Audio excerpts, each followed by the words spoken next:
Oke, Bapak Ibu Saudara sekalian, di hari-hari ini phrase atau kata-kata overthinking, anxiety itu makin marak sekali di kalangan masyarakat plus 62 ini ya. Gitu. Jadi makin casual orang menggunakan phrase atau term overthinking, anxiety dan gak disadari itu jadi kebiasaan. Gitu, bahkan beberapa hari lalu saya barusan ngobrol sama kayak teman di gereja gitu. Terus dia bilang, iya loh aku yang lalu telepon ke temennya gitu, bilang katanya kamu bisa sini gak temenin aku bentar gitu. Oke, waktu didatengin kenapa? Iya aku lagi anxiety, butuh dielus-elus. Elah, gitu banget kehidupannya apaan ini gitu. Nah seolah-olah kadang-kadang itu jadi identitas diri orang gitu. Nah jadi gak sedikit karena overthinking maka terus jadi anxiety gitu. Jadi karena banyak terlalu berlebihan berpikiran jadi kecemasan gitu. Jadi ya akhirnya cemas semua gitu ya hidup kita ya.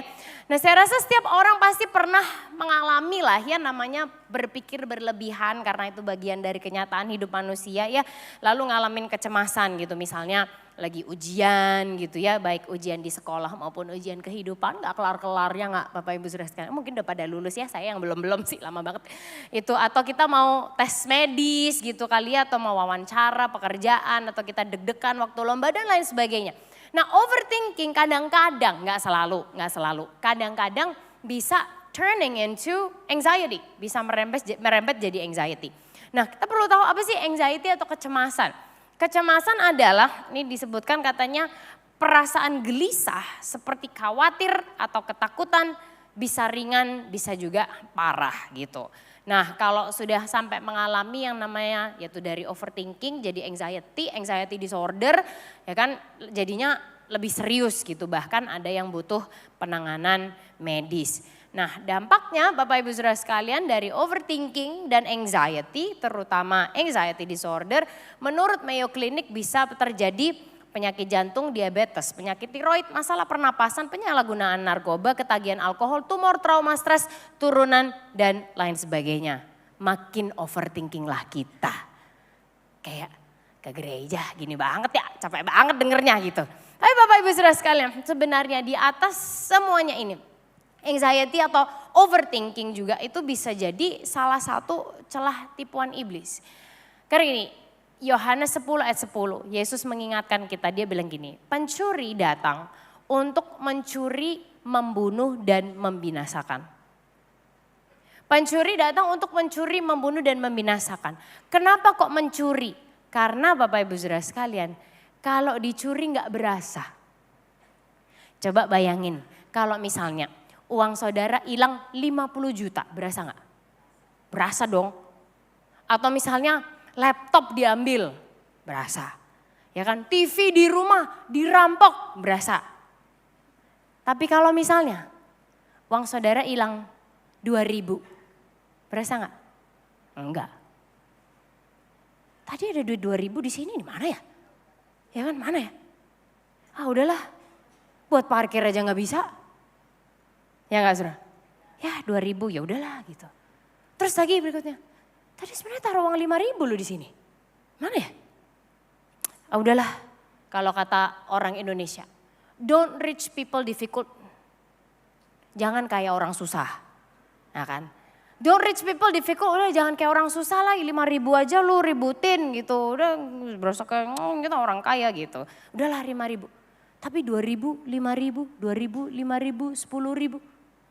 Lama-lama jadi banyak tapi gak berasa, curi makanya. Nah makanya Yesus mengingatkan pencuri datang untuk mencuri, membunuh dan membinasakan. Iblis berusaha untuk mencuri pikiran-pikiran kita karena dia tahu bahwa pikiran itu adalah salah satu sumber hidup kita. Makanya dia selalu create the battle in our minds, dia kayak bikin semacam peperangan dalam pikiran kita gitu kan. Kayak ini gimana kita pikirin terus. Apalagi di hari-hari ini make sense dong kalau kita khawatir. Ya apa ya Bapak Ibu Saudara sekalian, iyalah. Coba deh lihat, dunia kita lagi gak baik-baik saja Kita lagi berat banget, ekonomi lagi susah, keadaannya kayak gini, ini entah kayak gimana. Wah, langsung rame-rame kita overthinking Bapak Ibu Saudara sekalian. Dan iblis tunggangi itu untuk spread lies atau menyebarkan kebohongan buat hidup kita. Dia curi satu.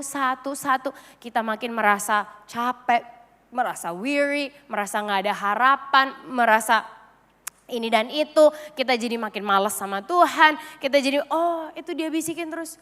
Lama-lama karena kepikiran gitu terus makin cemas akhirnya terbunuh pikirannya, terbunuh semangatnya. Terbunuh harapannya, terbunuh relationship di sekitarnya, terbunuh jiwanya.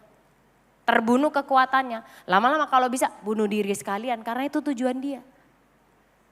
Ini bahaya, makanya Yesus ngingetin juga di Matius 6 ayat 27. Siapakah dari antara kamu yang karena kekhawatirannya bisa menambahkan sehasta aja. Sehasta itu berapa sih? Satu hasta 45 cm Bapak Ibu Saudara sekalian. Bisa nambahin setengah meter aja pada jalan hidupnya. Yesus bilang, gak ada. Nah terus gimana dong? Apa ada harapankah buat kita dari tadi kok depressing ya dengernya? Sangat ada. Dan bersyukur banget Bapak Ibu Saudara sekalian. Ribuan tahun yang lalu sebelum overthinking ini ngetrend di dunia kita seperti sekarang. Tuhan sudah siapkan semuanya buat kita. Nah namanya kalau kita itu mau fight gitu ya, mau berperang gitu kan, menghadapi sesuatu perlu tahu dong peperangan apa yang dihadapi, betul? Supaya bisa menyiapkan senjatanya apa gitu. Nah mau fight jangan sampai gak punya senjata atau senjatanya keliru. Gitu nanti jadi gak pas. Dan kita perlu ingat Bapak Ibu Saudara sekalian, kita ini berperang dari kemenangan. Kita bukan hanya sekedar berperang untuk menang. Karena dari tadi kan udah nyanyi, kita lebih dari pemenang, lebih dari pemenang. Soalnya udah menang nih gitu. Karena kuasa yang ada di dalam kita lebih besar, katakan sama-sama lebih besar, 1, 2, 3. Lebih besar dari kuasa yang ada di dunia. Lebih besar. Nah sehingga perlu kita hidupi. Ada seorang penulis yang sangat powerful banget namanya Paulus. Dia menulis lebih dari separuh buku perjanjian baru di Alkitab kita. Di salah satu catatannya ke orang-orang di kota Efesus dia nulis gini. Efesus 6 ayat 10-12. Kita baca bareng ya Bapak Ibu Saudara sekalian supaya gak ngantuk di hadirat Tuhan yang indah ini. Oke kita baca sama-sama 1, 2, 3. Akhirnya hendaklah kamu kuat di dalam. Belum keluar dia baik. Enggak apa-apa deh. Sambil saya bacain ya Bapak Ibu Saudara sekalian kita simak sama-sama atau ya mungkin sekali-kali boleh kali buka Alkitab di handphone masing-masing. Kan zaman sekarang kita udah jarang ya buka Alkitab ya. Ya kan ke gereja pokoknya di layar ya layarnya enggak apa-apa. Oke sambil kita mungkin boleh buka di Alkitab kita masing-masing di device saudara masing-masing kalau mau ya. Efesus 6 ayat 10-12 saya bacakan. Akhirnya hendaklah kamu kuat di dalam Tuhan. Di dalam kekuatan kuasanya. Bukan kekuatan kita dan kuasa kita sendiri. Terus dikatakan kenakanlah seluruh perlengkapan senjata Allah supaya kamu dapat bertahan melawan tipu muslihat iblis. Karena perjuangan kita bukanlah melawan darah dan daging tetapi melawan pemerintah-pemerintah, penguasa-penguasa, penghulu-penghulu dunia yang gelap ini roh jahat di udara. Nah Bapak Ibu Saudara sekalian Paulus udah bilang karena perjuangan kita bukan melawan darah sama daging. Artinya yang kita hadapi itu hal yang gak kelihatan. Waktu kita overthinking, waktu kita battle terus dengan pikiran kita ini bergumul terus dengan pikiran-pikiran kita kan gak kelihatan pikiran kan. Overthinking, anxiety bukan sesuatu yang bisa kita lihat. Melawan itu tadi pemerintah, penguasa-penguasa di udara, hal-hal yang mau menguasai pikiran kita. Kecemasan, kekhawatiran yang mau menguasai pikiran kita.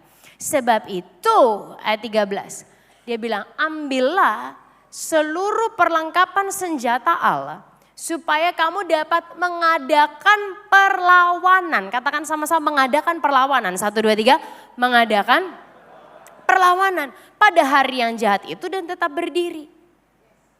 Bapak Ibu Saudara sekalian ayatnya bilang gini ambillah katanya. Berarti itu tindakan aktif, ada sesuatu yang harus kita ambil, kita yang harus memilih untuk mau melakukannya.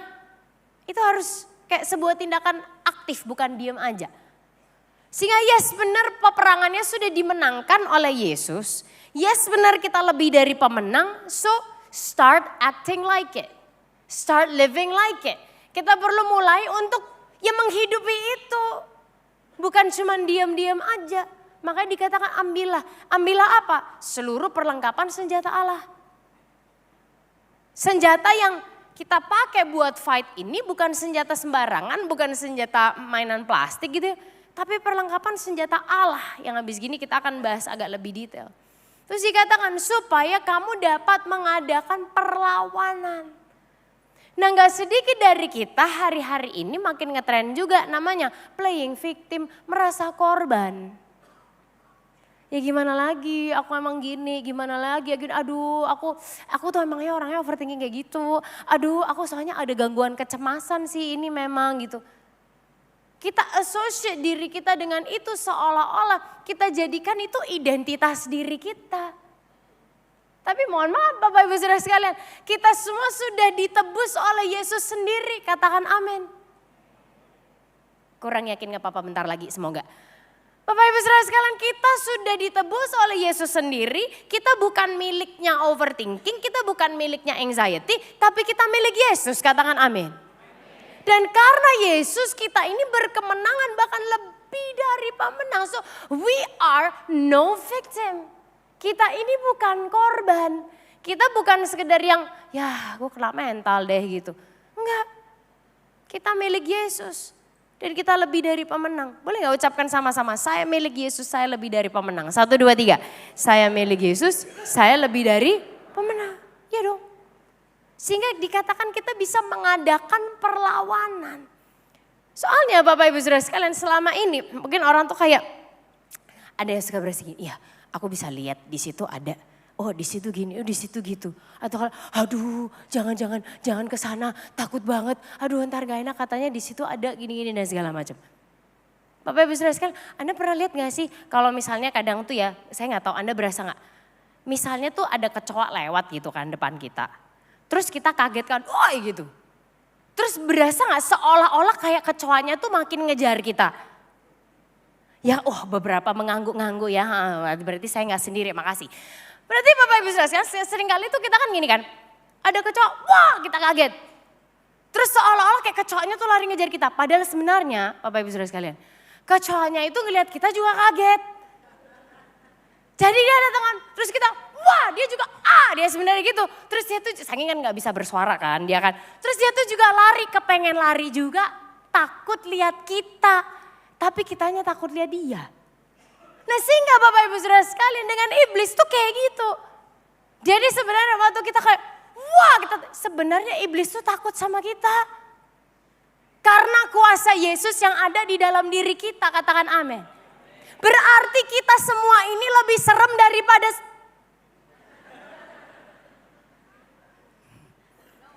Nggak, ya, jangan kasih tahu ke sebelahnya ya, jangan ya. Jangan ngomong kamu lebih seru, nggak boleh ya. Nanti di rumah juga nggak boleh kayak gitu, nggak. Bapak Ibu Saudara sekalian, kuasa yang ada di dalam diri kita lebih besar daripada semuanya itu. Sehingga kita bisa mengadakan perlawanan, bukan hanya defensif, tapi kita bisa offense. Nah berarti apa yang bisa kita lakukan nih menghadapi overthinking? Ayat lanjutannya. Di Efesus 6 itu dia bicara tentang beberapa armor atau beberapa senjata. Tapi karena terbatasnya waktu kita highlight di beberapa bagian. Ayat 16 bilang gini, dalam segala keadaan pergunakanlah, puji Tuhan. Oke, kita baca bareng-bareng 1, 2, 3. Dalam segala keadaan pergunakanlah perisai iman, sebab dengan perisai itu kamu akan dapat memadamkan semua panah api dari sida. Semua. Nah Bapak Ibu Saudara sekalian, perisai itu gunanya kan untuk nangkis sesuatu ya. Untuk melindungi diri. Nah ini disebut perisai iman. Cuman kan gini, jujur aja, jujur banget. Iman kita tidak selalu dalam keadaan prima dan full tank, bener? Ya dong, ada kan momen-momennya kayak udah gak bisa, gue gak tahu lagi lah. Maka dari itu kita selalu butuh pihak lain. That's why yang bisa kita lakukan yang pertama adalah selalu biasakan diri ada di komunitas. Because we cannot do life alone. Kita gak bisa hidup tuh sendirian. Apalagi kalau ya setiap orang personality karakter bisa beda-beda. Apalagi yang bawaannya overthinking. Apalagi waktu mungkin sudah bergeser ke anxiety. Jangan sendirian, bahaya. Komunitas tuh bicara tentang fellowship. Fellowship dengan Tuhan, fellowship dengan sesama. Itu penting. Jadi waktu panah kebohongan iblis itu mau menyerang, ya kan? Kamu emang gak mikirin ini? Gimana kerjaan ntar? Gimana ini? Gimana masa depan anak lu? Belum ngitung lu yang ini gimana? Coba lihat yang kali ini tuh aduh profitnya gak masuk tau gak sih? Torok lagi lu. Terus gini, siapa yang mikirin ini gitu? Kalau gak kamu yang mikirin, siapa yang mikirin? Ya kan Bapak Ibu Saudara sekalian? Kalau gak aku yang mikirin ini, siapa yang mikirin? Nah waktu semua pikiran-pikiran itu menyerang, kita bisa share sama komunitas yang sehat ya.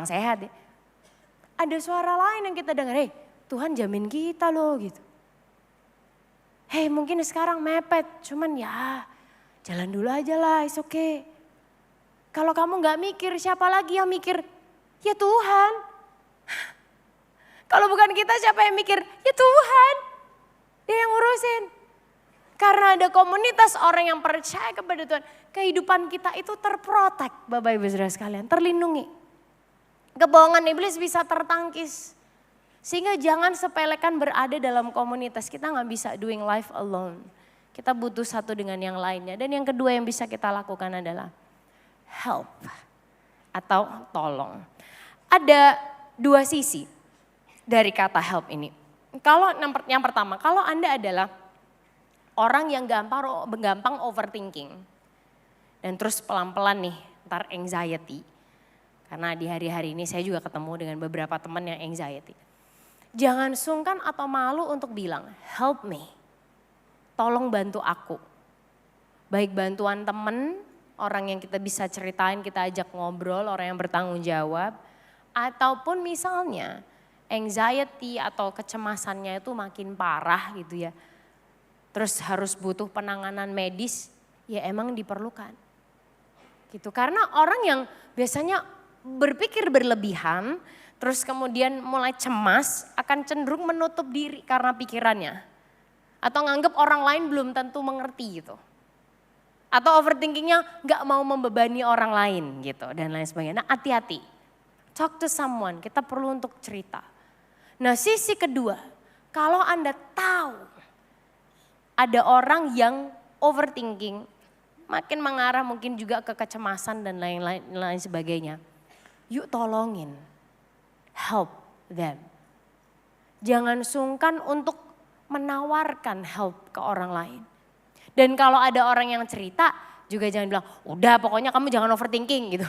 Kadang-kadang gak sesimpel itu. Terutama buat teman-teman yang mungkin udah yaitu ada gejala anxiety, kecemasan berlebih dan lain sebagainya.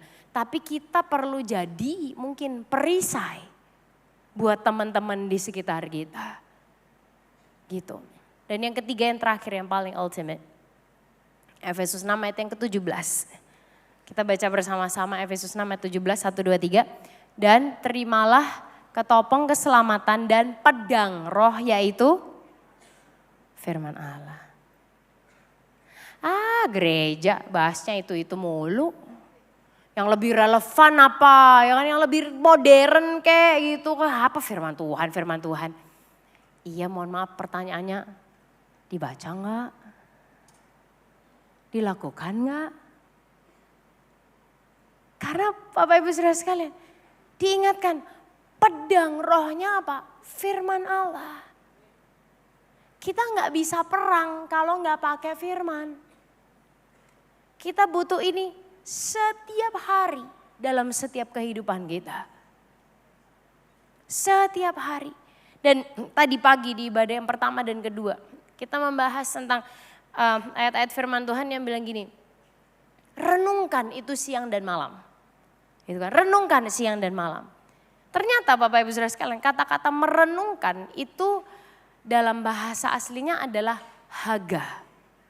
Apa artinya haga? Haga itu artinya menggumamkan.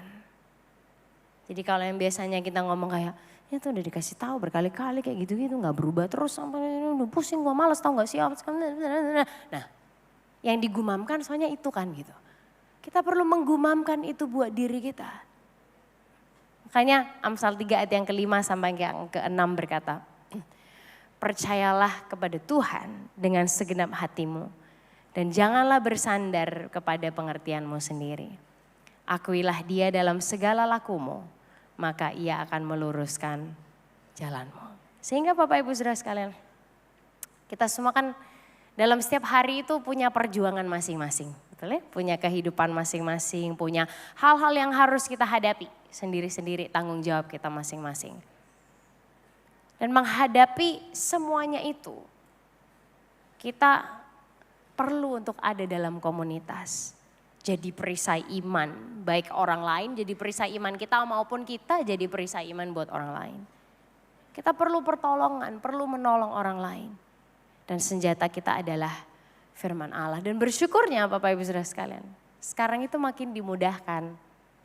Firman Tuhan dikasih nada, diulang-ulang, jadi lagu, ya kan?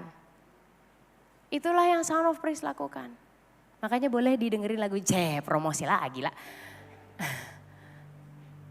Ya tapi seriously, itulah yang gereja saudara lakukan, yang tempat ini lakukan. Nulis lagu, isinya firman Tuhan, dikasih nada, diulang-ulang. Untuk ngingetin kita semua, membantu kita semua. Untuk punya senjata tiap hari. Karena yang namanya pikiran kadang bisa ada aja kan gitu. Karena jujur, nginget lagu lebih gampang dari nginget khotbah, ya apa ya? Iyalah, saya jawabin, tahu diri kok saya. Nginget lagu lebih gampang. That's why kita perlu masukkan itu setiap hari dalam kehidupan kita. Sehingga Bapak Ibu Saudara sekalian, hidup ini bukan hanya untuk dipikirkan secara over. Tapi Tuhan tuh memberi kita semua senjata. Dan dia sudah membuatnya accessible, gampang, mudah buat kita.